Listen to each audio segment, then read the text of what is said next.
참 이 말씀을 볼 때 하나님은 늘 우리의 그 이성과 늘 아니지만 거의 우리 이성과 배치되는 그런 말을 할 때가 참 많은 것 같습니다. 우리가 일상을 살아갈 때 믿음으로 살아가는 것이, 또 우리가 믿음으로 살아가다 보면 여러 가지 일들이 일어나게 되는데, 그 일들이 이성적으로 하나님이 살아계시면 나에게 이런 일이 일어나게 하실까라는 그런 일들이 상당히 많습니다.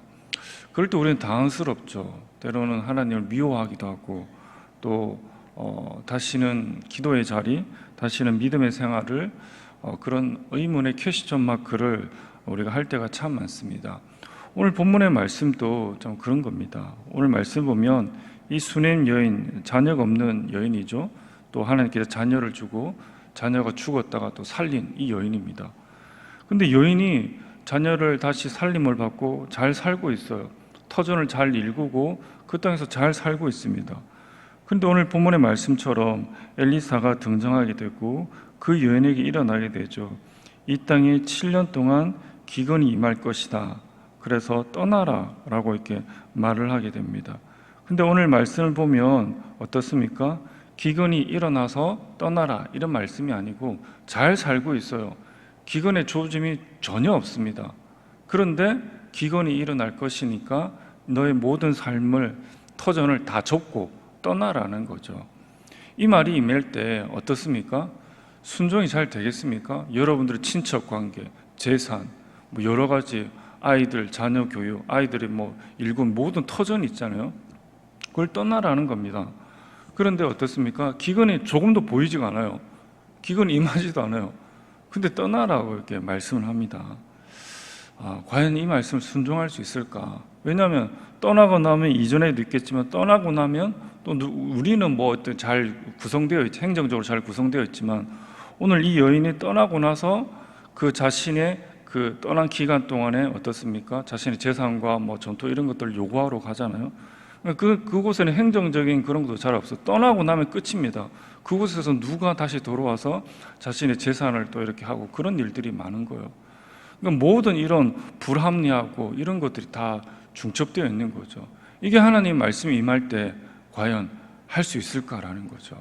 과연 우리가 믿음 생활을 하는데 하나님께서 우리에게 우리의 생각을 넘는, 그렇죠? 또 불합리한 그런 일들을 오늘 말씀을 통해서도 요구할 수 있는 그런 일들이 있습니다. 건강을 잃을 수도 있고, 관계를 잃을 수도 있고, 재산을 잃을 수도 있고, 또 이 본문의 말씀처럼 내가 갔다 와서 이런 나의 재산이 몰수당하고 이런 환경 가운데 내가 하나님에 대한 믿음을 지킬 수 있을까? 그런 믿음의 그런 잃어버림, 그런 것들도 너무나 많이 일어나게 된다라는 겁니다. 오늘 이 여인은 그 모든 것들을 감수하고 결국에는 떠나게 됩니다. 떠나게 되고, 그리고 아무런 연고도 없는 블레셋 땅에서 그 7년의 세월을 이렇게 보내게 되는 거죠. 말이 7년이지, 짤막하게 7년이지, 그 7년 동안 이 여인은 또 많은 것들을 생각하지 않았을까요? 과연 기근이 왔을까? 그리고 그가 블레셋 땅에 있으면서 이 정도면 되겠지, 한 3년 지나니까 이제 기근이 없는 것 같아, 잘 사는 것 같아, 이제 좀 떠나야지, 꼭 7년을 채울 필요 있을까? 그런 생각들이 주마등처럼 안 들겠습니까? 엄청 많이 들겠죠. 그런데 오늘 본문의 말씀에서 이 여인은 딱 7년을 그대로 채웁니다. 7년을 그대로 채우고 다시 자신의 그 고국 땅으로 가게 되는 그런 모습들을 볼 수가 있다라는 것이죠. 상황으로 판단하고 볼 때는 참 이렇게 답답합니다. 그렇죠? 이 말씀 7년, 떠남, 답답합니다. 이런 것들이 우리의 삶에도 계속 도사리고 있어요. 이런 것들을 한 곱이 넘기면 또 이런 비슷한 일들이 계속 있는 거죠. 마치 하나님이 이 여인을 실어서 버린 것처럼, 마치 하나님이 우리를 실어서 버린 것처럼 이런 일들이 계속적으로 연거푸 일어나게 된다는 거죠. 결국에 오늘 본문의 말씀에서 이 여인은 7년을 채우고 돌아오게 됩니다. 7년을 채우고 돌아와서 자신의 집과 밭이 다른 사람의 손에 있으니까 그 왕에게 간절히 호소하려고 가는 그런 대목들을 우리가 볼 수가 있다라는 겁니다. 성경 말씀 3절과 5절 한번 보겠습니다. 돌아온 여인의 간구 3절과 5절 오늘 본문의 말씀인데 우리 다 같이 한번 읽어보도록 하겠습니다. 시작. 7년이 다음에 여인이 블레셋 사람들의 땅에서 돌아와 자기 집과 전토를 위하여 호소하려 하여 왕에게 나아갔더라. 그때 왕이 하나님의 사람의 사환 게하시와 서로 말하여 이르되 너는 엘리사가 행한 모든 큰 일을 내게 설명하라 하니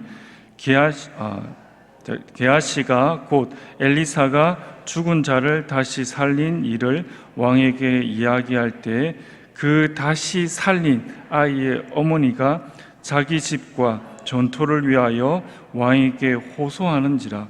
게하시가 이르되 내 주 왕이여 이는 그 여인이요 저는 그의 아들이니 엘리사가 다시 살린 자니이다 하니라 그랬죠. 참 이 말씀을 볼 때 어떻습니까? 우연입니까? 절대로 아니죠. 하나님 믿는 사람들은 우연이라는 말이 없습니다. 섭리죠. 하나님의 경륜이죠. 이게 정확한 겁니다. 믿지 않는 사람들은 우연이다. 나의 그런 공덕, 조상의 공덕, 뭐 이런 것들을 막 따지고 들죠. 근데 하나님의 사람들은 하나님 믿는 모든 예수 그리스도를 모든 사람들은 이런 우연이 없습니다. 반드시 섭리인 거죠. 정확하지 않습니까? 왕에게 자신의 집과 밭을 되돌려 달라. 이게 또 말도 안 되는 거지. 왕이 또 들어줄지 안 들어줄지 또 모르는 겁니다. 왕이 이 여인을 어떻게 알겠습니까? 이 듣도 보지 못한 이 여인의 어떻게 간구를 알고 또 신경을 쓰겠습니까?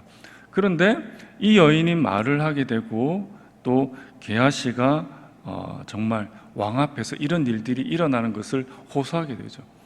근데 보면 7년을 채우고 딱 가면 하나님의 말씀을 정확하게 순종했잖아요. 7년을 딱 채우고 가면 뭔가 좋은 일이 있어야 되는데 자신의 오늘 집과 밭을 다 잃어버렸어요. 다른 사람들이 다 차지하게 됐습니까? 정확하게 순종했는데 결과물은 형편이 없다는 거죠. 내가 7년 동안 뭐 했나 이런 생각을 들 때가 너무 많습니다. 내가 주를 위해서 이렇게 충성봉사했는데 이 결과물이 뭔가 그런 일들이 오늘 본문의 말씀처럼 일어나게 되는 거죠. 그런데 하나님은 모든 형편을 아시는 것 같습니다. 이 여인은 그런 형편 가운데도 실망도 충분히 들 수 있겠지만 자신이 할 수 있는 최선을 다하게 되죠. 왕 앞에 가서 될지는 모르겠지만 자신의 집과 그 밭을 호소하게 되는 그런 일들 대목을 볼 수가 있습니다. 근데 하나님은 기가 막히지 않습니까? 하나님은 모든 것들을 다 훑고 있는 것 같아요. 게하시가 그 왕에게 확 말을 하게 되죠. 왕이 되게 호기심도 많고 이런 일이 과연 일어나서 막 하는데 때마침 그 여인이 찾아오게 되는 그런 일들을 보게 되는 거죠. 하나님의 섭리는 1.1획 조금도 흐트러짐이 없습니다. 게하시가 없었더라면 이게 말이 들어갔겠습니까? 정확하게 게하시가 말을 하고 마치는 그 시점에 이 여인이 와서 그런 말을 하게 되는 거죠. 게하시도 얼마나 놀랐겠습니까? 왕이여 이 여인입니다.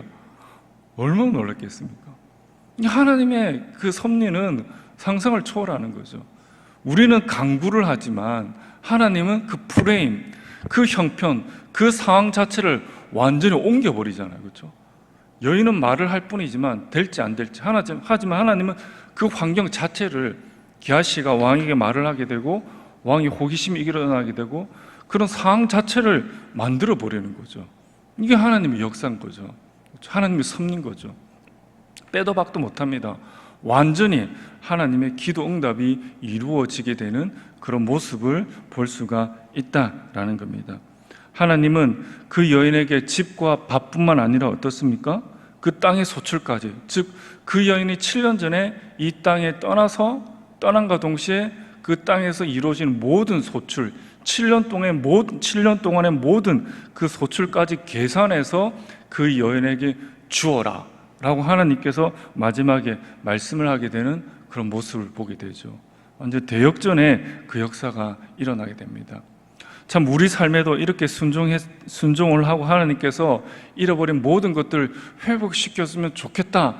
물론 회복을 시켜줍니다. 그런데 그렇지 않을 경우도 있겠지만은 오늘 본문의 말씀은 하나님께서는 한 점도 또 흐트러짐 없이 정확하게 여러분들의 그 삶을 인도하고 계신다라는 것을 우리가 잃어버리지 말자라는 거죠. 그 연의 7년의 순종 가운데 받은 것은 잃어버린 집과 또 잃어버린 밭입니다. 얼마나 실망을 했겠어요. 하나님이 순종한 결과가 이거야. 잃어버린, 더 좋은 게 아니고. 그런데 하나님은 이 집과 밭뿐만 아니라 그 모든 소출까지 또 왕에게 존귀함을 받는 그런 일들까지 더 플러스 알파해서 프레임 자체를, 환경 자체를 완전히 그 여인에게 좋은 쪽으로 하나님께서 섭리하는 참 그런 모습을 우리가 볼 수가 있다는 거죠. 그것이 이 여인을 향한 또 순종을 하며 묵묵히 주를 따르는 여러분들을 향한 하나님의 그 마음이다라는 거죠. 그것을 우리가 잃어버리지 말자라는 거죠. 사랑하는 성도 여러분들, 오늘 말씀을 통해서 고작 내가 7년을 순종한 결과가 집과 밭을 잃어버리는 상황입니까? 그거 가운데 여러분들의 마음을 놓지 마시고 실망하지 마시고 시작이다. 하나님께서 그것을 시작해서 완전히 역전시켜버려서 하나님께서 여러분들을 향한 이 여인에게 주신 그 하나님의 은혜처럼 여러분들을 향한 그 은혜가 무궁무진하다. 변하지 않는다. 안 되면 프레임 자체를 바꾸어 버린다 라는 하나님의 전지전능하심을 우리가 믿고 실망하는 가운데 그 마음이 머물지 않고 집과 밭을 초월한 그 모든 환경을 다 옮겨버리는 하나님의 그 섭리를 기대하고 또 사모하고 또 하나님께서 그렇게 다루어 주시는 은혜의 하나님임을 믿고 나아가는 그런 복된 삶들이 다 되시기를 간절히 바랍니다. 우리 화면을 보시고 기도 제목을 함께 읽도록 하겠습니다. 나는 현재 어떤 잃어버린 것 때문에 낙심치 말게 하옵소서. 오늘 또 회복을 이루시는 하나님을 신뢰하며 기독해 하옵소서. 기도하도록 하겠습니다. 존귀하신 아버지 하나님, 내가 현재 주님을 따름을 통해서 온전히 7년을 순종했는데 고작 나에게 돌아오는 것이 이 잃어버린 집과 밭이 아닙니까? 실망한 자 있습니까? 낙심한 자 있습니까? 하나님께서 그 마음을 회복시켜 주시고 하나님께서가 안 되면 그 상황까지 변화시키는 놀라운 그 하나님임을 믿고 나아갈 수 있도록 신뢰하며 기도를 회복할 수 있도록 주여 은혜를 더하여 주시옵소서. 감사드리며 예수님의 이름으로 기도합니다. 아멘.